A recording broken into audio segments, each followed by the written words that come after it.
Hey, what's good, people? I am Cool Blue, and this, of course, is Lady Blue. we have another episode of Blue Talk, episode 7. Mm-hmm. Got it. Good. Episode 7, entitled Crying on social media. Oh, you about to. Woo. We're gonna see how this one play out.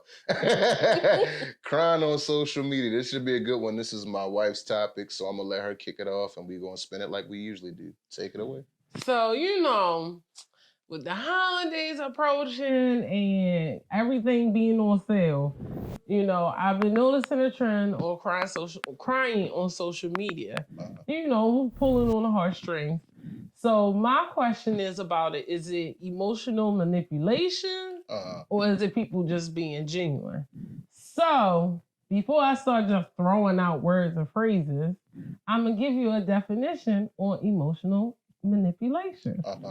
So emotional manipulation is when a manipulative person seeks a power over someone else and employs dishonest or exploitive strategies to gain it.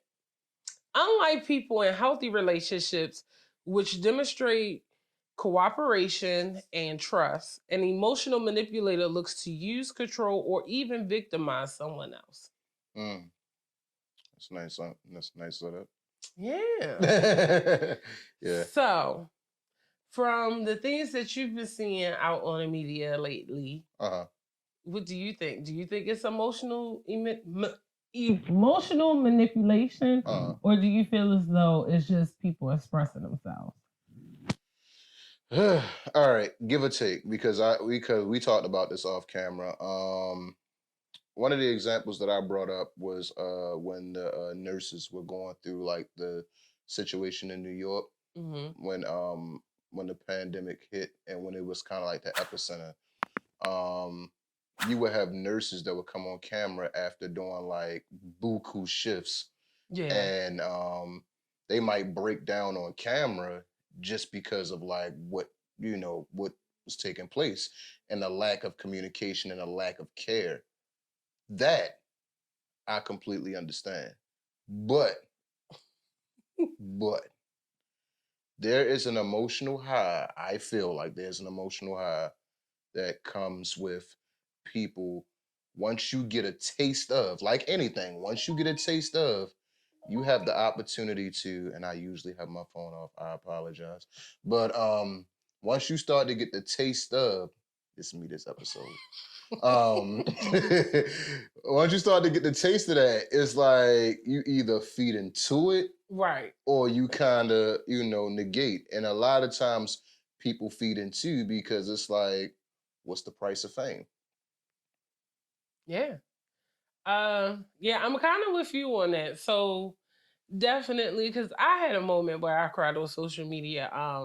Just talk about being blessed and like really taking a chance on myself, because there were times where I didn't. And in the midst of talking, I got a little choked up, and I did feel weird hitting like the send button on my Insta story. I'm not gonna lie, I did feel weird, but I also knew it wasn't necessarily attention grabbing. Right. It was more so me being grateful. Right. But I also make sure I don't make it a habit on cry on social media. Well, one, I don't really want to cry on social media, but two, it's the thing of people taking that and then flipping either the narrative or flipping it to use as a weakness against you. It's kind of emo-ish. Yes. To me. Like, and I don't necessarily take any, like, whatever's your lane, drive in it.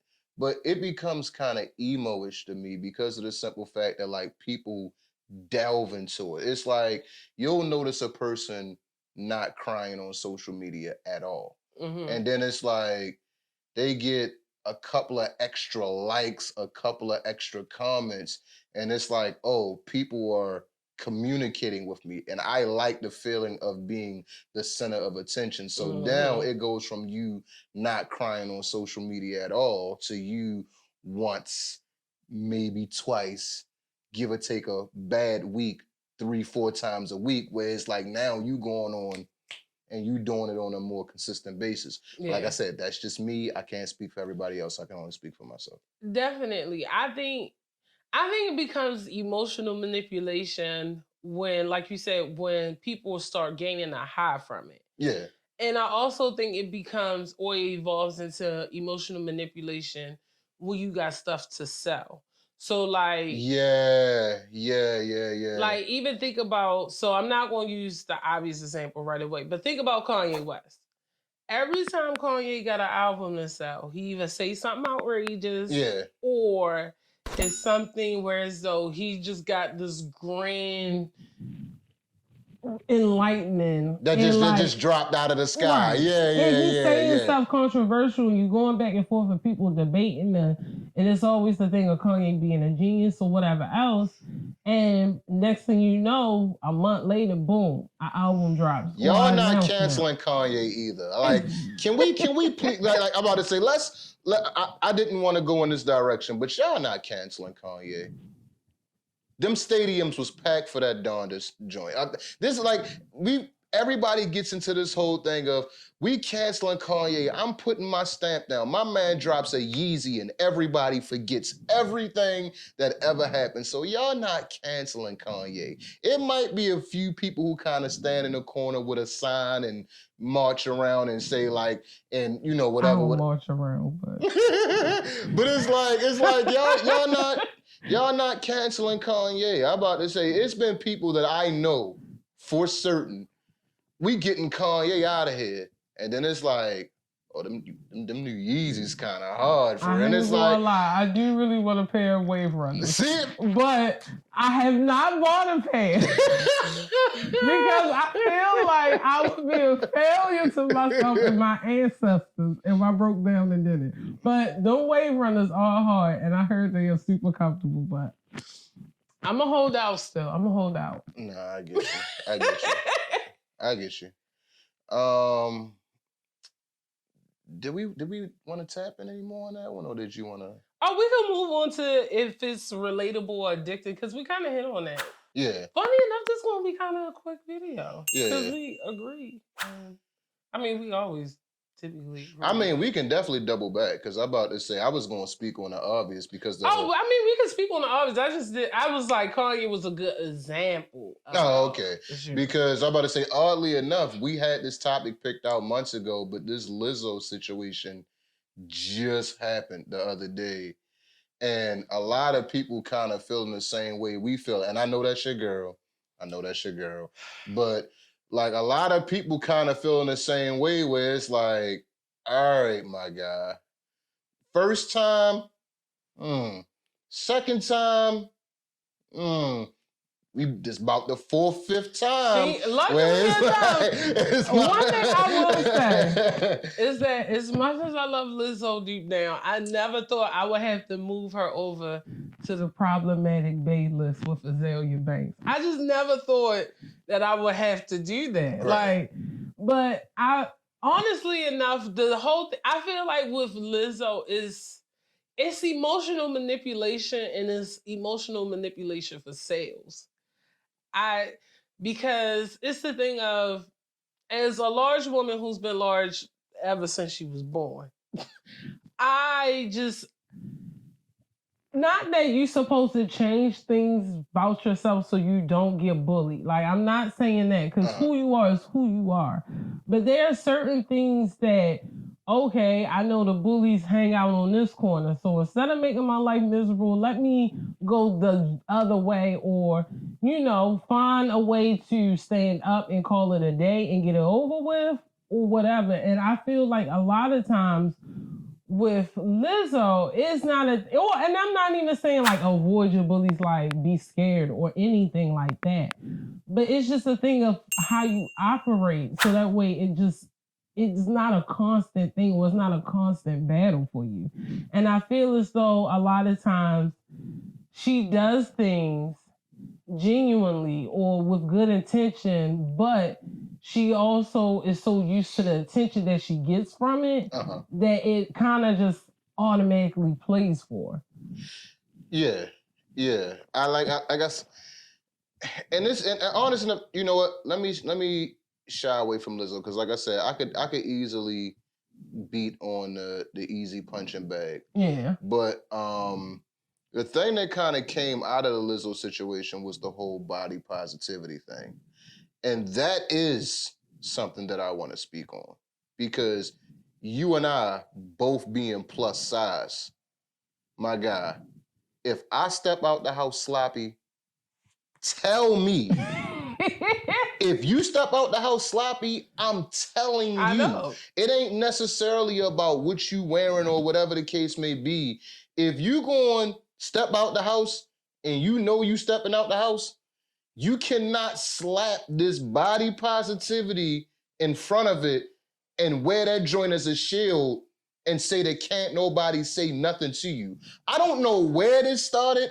I don't know how this started, but like this whole thing of, oh yeah, I'm gonna wear whatever I want, and when I slap the word body positivity in front of me, Will be okay. it null and voids everything that anybody can say to you. No, if I step out the house sloppy, and I know if I wear a shirt or if I wear some pants or whatever the case may be, and you like, babe, like, you look crazy.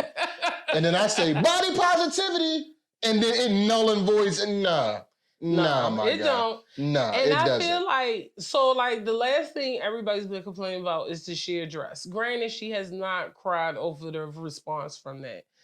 Yeah. I feel like, Yeah.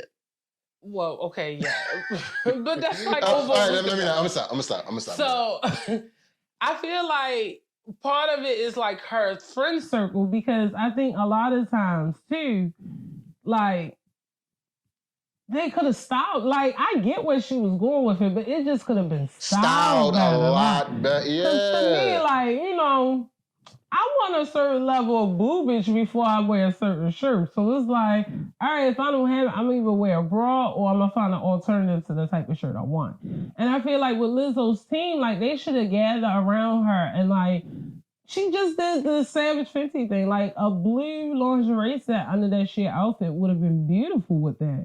And I'm not saying she gotta cover up, because Lizzo shows up behind all the time. But it's just the thing of like, her styling could have been so much better, and that could have been a hot look for the night. But yeah, it could have. Barefoot. The makeup was okay. Like, I'm not gonna be like, she looked bad.